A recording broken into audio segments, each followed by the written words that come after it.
रहमत ड्रामे की अगली किस्त में आप देखेंगे कि हकीकत पता चलने के बाद बारी की खुशी का कोई ठिकाना नहीं। लेकिन अब इससे सबसे बड़ा टास्क परीक्षे से माफ़ी मांगना है, जो बारी से बहुत ज़्यादा बदगुमान हो चुकी है।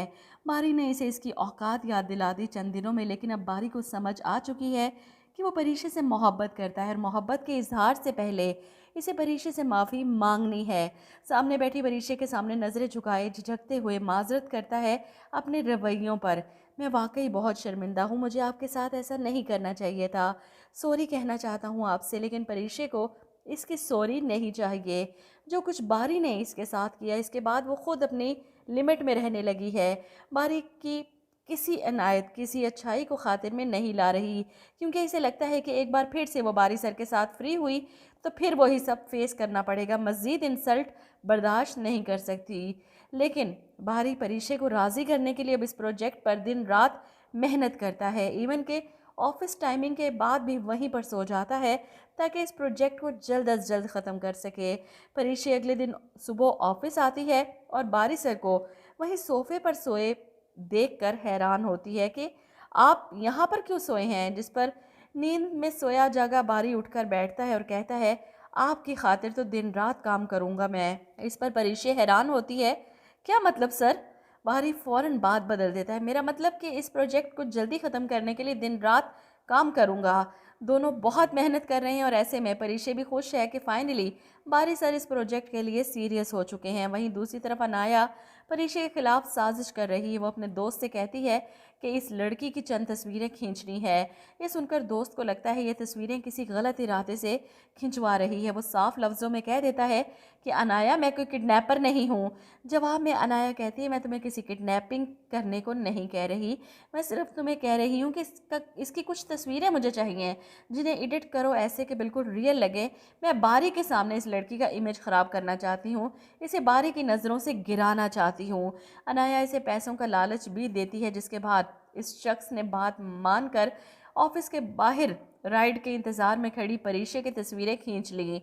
वहीं दूसरी तरफ बारी को इस तरह ऑफिस में रुकते देख शयान सर परेशान है कि कहाँ तो वो ऑफिस जाने को तैयार नहीं था और कहाँ अब सारी रात वहाँ बैठकर काम में मसरूफ़ है। आखिर ये लड़का चाहता क्या है?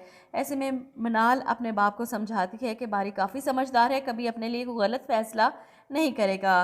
गलत फैसला तो हमने किया था इसकी अनाया से एंगेजमेंट करके। शयान साहब को परेशानी है कि कहीं बारी परीक्षा के चक्कर में तो नहीं, इसलिए तो इस प्रोजेक्ट को फौरी ख़त्म करने के लिए दिन रात एक कर रखा है। वहीं दूसरी तरफ शादी की तैयारियां भी ज़ोरों शोर से चल रही हैं। अलीज़े की दादी अपने ज़माने के रखा हुआ सेट तोड़वा कर अलीज़े के लिए नया सेट बनवाती है कि ये मैंने अपनी परी के लिए रखा था, लेकिन पहले अलीज़े की शादी है तो इसे दे दूंगी। तुम देखना ज़ुबैदा, हमारी परी का नसीब भी कितना अच्छा होगा। वहीं दूसरी तरफ रुमैसा बेगम अपने शोहर को लेकर शहर से बाहर जा चुकी हैं अपनी भांजी की शादी के चक्रों में। और हैरत है ऐसे बाप पर कि अपनी बेटी की शादी छोड़कर वो अपनी बीवी की भांजी की शादी अटेंड करने चला जाता है। वहां जाकर भी रुमैसा बेगम आलम साहब के कान भरती हैं कि जो अलीज़े ने रिश्ता पसंद किया है खुद ही तो किया है, ऐसे ही परीक्षा भी अपने लिए ऑफिस में कोई पसंद कर लेगी, आपको फिक्रमंद होने की ज़रूरत नहीं अपनी बेटियों के लिए। वहीं अम्मा जान फ़ोन करती है आलम को कि बेटा तुमने अलीज़े की शादी पर ज़रूर शरीक होना है, बाप नहीं आएगा तो लोग सवाल करेंगे, शादी में तुम्हारा आना बहुत ज़रूरी है। जिस पर आलम अपनी मजबूरियां बताता है कि अम्मा जी, इतना खर्चा करके यहाँ आया हूँ और आप फ़ौरन वापस आने का कह रही हैं, इतनी जल्दी मैं नहीं आ सकता, मेरी तरफ से माजरत है। और ऐसे बाप के नसीब में नहीं होता कि वो अपनी बेटी अपनी सरपरस्ती में अपनी बेटी की रुखसती कर सकें। ये तो कफ़ील के जामी से भी ज़्यादा गया गुजरा बाप निकला। इधर आप देखेंगे कि रोज़ाना ऑफिस में परीक्षा के नए जोड़े मुझे हैरान करते हैं। कोई भी सूट अभी तक इसने रिपीट नहीं किया, बल्कि एक ही एपिसोड में 5 से 6 सूट चेंज करती है। हर दिन ऑफिस में नए से नया जोड़ा और कहने को गरीब है। बाप खर्चा नहीं देता, एडवांस सैलरी ले लेकर परीक्षा घर चला रही है। जूबिया का मेडिकल में एडमिशन भी करवा दिया एडवांस सैलरी से, और नया मोबाइल भी लेकर दिया, घर के हालात भी ठीक कर दिए, छतें भी डलवा दी, और अब अलीज़े की शादी की सारी तैयारियां भी खुद कर रही है। और ऐसे में रोज़ाना की बुनियाद पर ऑफिस आने के लिए नए से नया जोड़ा।